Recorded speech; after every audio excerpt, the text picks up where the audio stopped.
My self Sharan Singh. आप देख रहे हैं दरियाव केमिस्ट्री। लास्ट क्लास में अपन ने फिनॉल की केमिकल प्रॉपर्टीज़ के बारे में डिस्कशन हम कर रहे थे।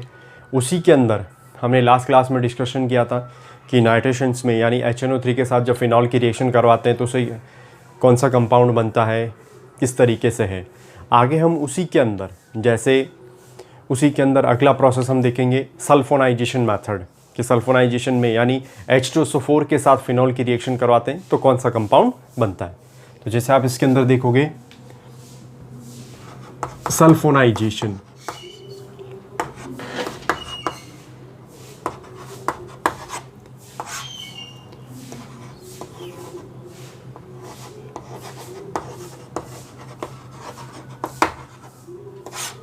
देखो सल्फोनाइजेशन प्रोसेस के अंदर जैसे ही आप देखोगे इसके अंदर कि फिनॉल की रिएक्शन H2SO4 के साथ में, जैसे आप फिनॉल की रिएक्शन किसके साथ में, H2SO4 के साथ में कराओगे। हम H2SO4 को आप अगर जैसे हम इसे तो अगर इसे ब्रेक करना चाहें तो OH और SO3 के H के अंदर में से क्या है, ब्रेक कर देंगे। तो जैसे ही आप ब्रेक करोगे दैट्स रिएक्शन आप करवाओगे तो दो तरीके के आपके कंपाउंड प्रिपेयर होंगे, एक तो ऑर्थो पर और एक होगा पैरा पर। तो जैसे ही आप देखोगे इसके अंदर OH SO3H, दैट्स एक आपके कंपाउंड कौन सा प्रिपेयर होगा, OH और SO3H। ये आपके कंपाउंड कहलाएगा इसके अंदर ortho hydroxy benzene sulphonic acid.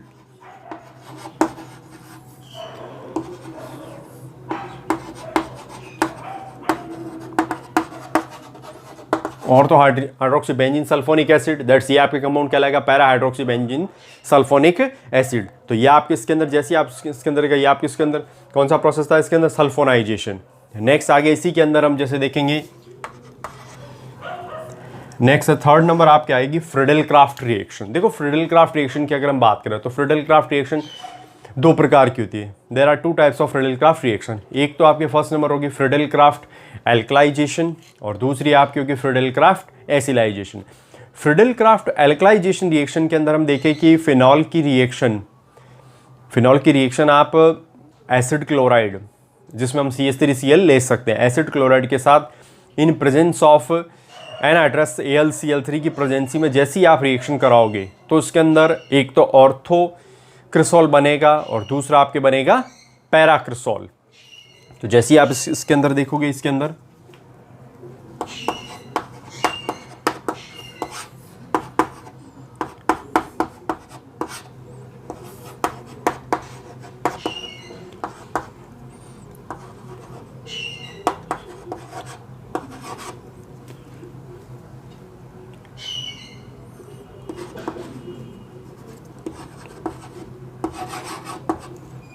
Friedel Crafts reaction. तो जैसे अगर हम फ्रीडल क्राफ्ट रिएक्शन के अंदर आप देखोगे इसके अंदर phenol react with acid chloride in presence of anhydrous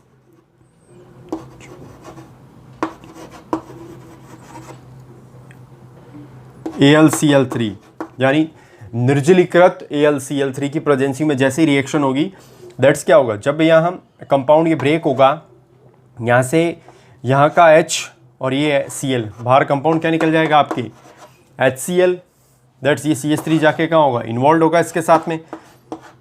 तो एक तो आपके इसके अंदर OH CH3 एक तो ऑर्थो का कंपाउंड और एक दैट्स आपके दूसरा किसका बनेगा OHCH3। एक तो आपके कहलाएगा ऑर्थोक्रिसोल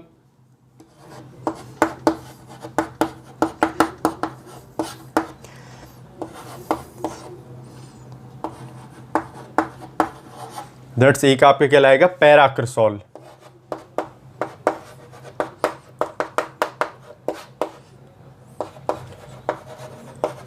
दैट्स एक आपके क्या कहलाएगा ऑर्थोक्रिसोल, दैट्स एक आपके इसके अंदर क्या कहलाएगा पैराक्रिसोल। तो इस तरीके से सल्फोनाइजेशन प्रोसेस के अंदर हमने देखा कि फिनॉल की रिएक्शन एसिड क्लोराइड के साथ में in presence of anhydrous AlCl3। जैसे रिएक्शन कराओगे एक तो ऑर्थोक्रिसोल बनेगा, तो दूसरा आपके कंपाउंड क्या बनेगा इसके अंदर, पैराक्रिसोल।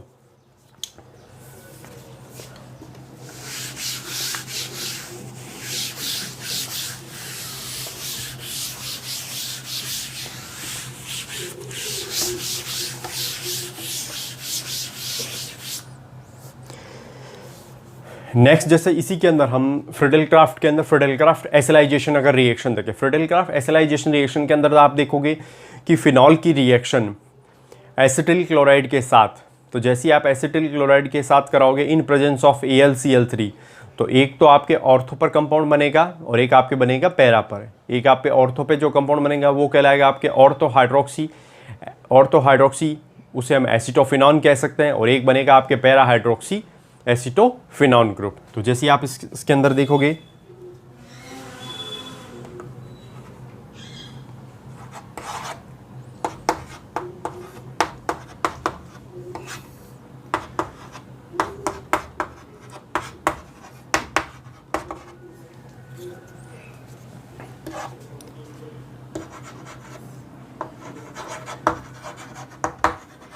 एसिलाइजेशन, जिसे हम एसिलीकरण कहते हैं,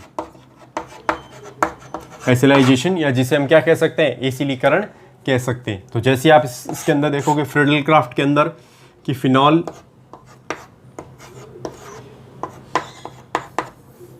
की रिएक्शन आप कराओगे CH3COCl in presence of anhydrous AlCl3। जैसे एनहाइड्रस AlCl3 की प्रेजेंसी में कराओगे, कंपाउंड क्या होगा, यहाँ से ब्रेक होगा, यहाँ का H और Cl बाहर क्या निकल जाएगा आपके HCl। दैट्स ये पूरा कंपाउंड जाके कहाँ इन्वॉल्व होगा, एक तो ऑर्थो और एक इस पे बनेगा पैरा पे। तो जैसे आप इसके अंदर देखोगे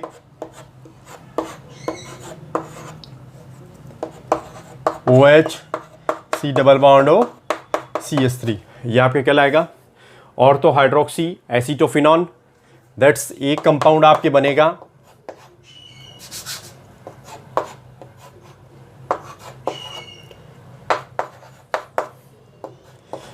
वो आपके कंपाउंड क्या कहलाएगा, ये पैरा हाइड्रोक्सी एसिटोफिनॉन। तो हमने जैसे देखा कि फिनॉल की रिएक्शन एसिटिल क्लोराइड के साथ में इन प्रेजेंस ऑफ AlCl3, जैसे आप रिएक्शन कराओगे एक बनेगा ऑर्थो हाइड्रोक्सी एसिटोफिनॉन और दैट्स एक आपके बनेगा para hydroxy acetophenone group. Next इसी के अंदर हम अगर आकर देखें, नेक्स्ट आपके प्रोसेस है ब्रोमोनाइजेशन।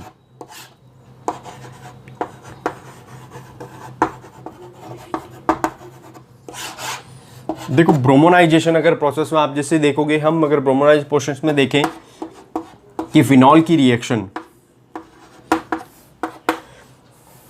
ब्रोमाइड के साथ Br2 के साथ in presence of CH2 carbon disulphide की प्रेजेंसी में, जैसे आप इसकी प्रेजेंसी में रिएक्शन कराओगे तो दो पोजीशन वाले कंपाउंड बनेंगे। एक तो आपके बनेगा ऑर्थोब्रोमोफिनॉल, दैट्स एक आपके क्या बनेगा इसके अंदर, पैराब्रोमोफिनॉल। एक आपके बनेगा इसके अंदर ऑर्थोब्रोमोफिनॉल और एक बनेगा आपके पैराब्रोमोफिनॉल। अगर मैं जैसे ही आगे इसके अंदर आप देखोगे कि मैं इस ब्रोमोनाइजेशन प्रोसेस के अंदर ब्रोमाइड के अगर मैं 3 मॉलिक्यूल्स ले लूँ, तो जैसे ही आप ब्रोमाइड के 3 मॉलिक्यूल्स लेके रिएक्शन करवाओगे कार्बन डाइसल्फाइड की प्रेजेंसी में, दैट्स जैसे ही आपकी रिएक्शन होगी इसके अंदर Br और Br, तो आपकी कंपाउंड कौन सा बनेगा इसके अंदर 2,4,6 ट्राई ब्रोमोफिनॉल। कौन सा कंपाउंड बनेगा आपके 2,4,6 ट्राई ब्रोमोफिनॉल कंपाउंड प्रिपेयर होगा। तो दैट्स ये आपके क्या कहलाता है ब्रोमोनाइजेशन, जिसके अंदर हम फिनॉल की रिएक्शन ब्रोमाइड के साथ में in presence of carbon disulphide, जैसी कार्बन डाइसल्फाइड प्रेजेंसी में रिएक्शन कराओगे ऑर्थोब्रोमोफिनॉल, दैट्स आपके दूसरा कंपाउंड क्या बनेगा पैराब्रोमोफिनॉल। यही अगर रिएक्शन में ब्रोमाइड के 3 मॉलिक्यूल्स लेके कराऊंगा इन कार्बन डाइसल्फाइड की प्रेजेंसी में, तो क्या बनेगा 2,4,6 ट्राइब्रोमो। डियर नेक्स्ट हम जैसे आगे देखेंगे इसके अंदर राइमर-टीमान फॉर्मलाइजेशन।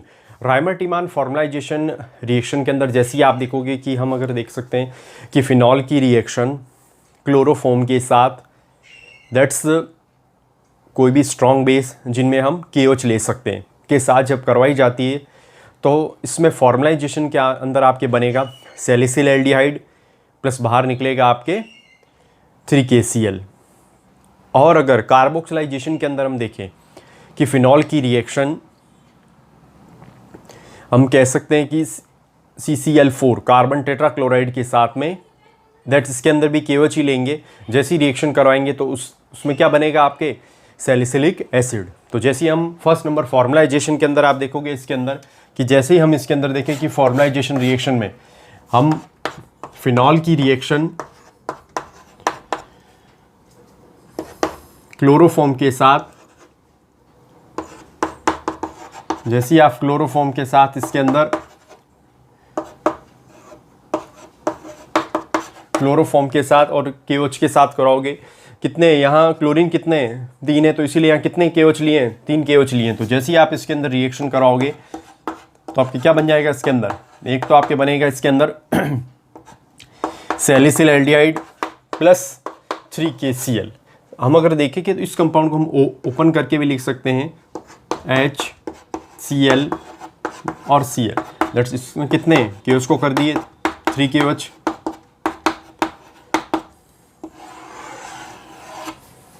तीन तो निकल गए इसमें 3KCl प्लस आप जैसे ही देखोगे 3KCl बाहर निकला, कंपाउंड कौन सा बचा इसके अंदर CH बचा।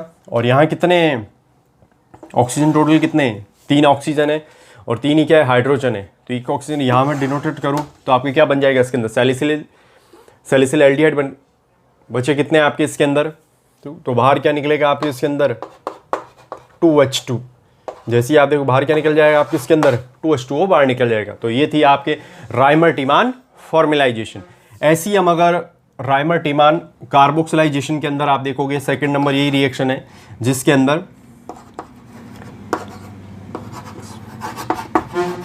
तो कार्बोक्सिलाइजेशन रिएक्शन प्रोसेस के अंदर जैसी हम अगर देखेंगे इसके अंदर फिनॉल की रिएक्शन कार्बन टेट्राक्लोराइड के साथ में CCl4 कितने क्लोराइड है 4 है, तो हम यहां ले लेंगे 4 KOH। तो जैसे ही 4 KOH के साथ में रिएक्शन कराओगे कंपाउंड आपके क्या बनेगा इसके अंदर सैलिसिल एसिड।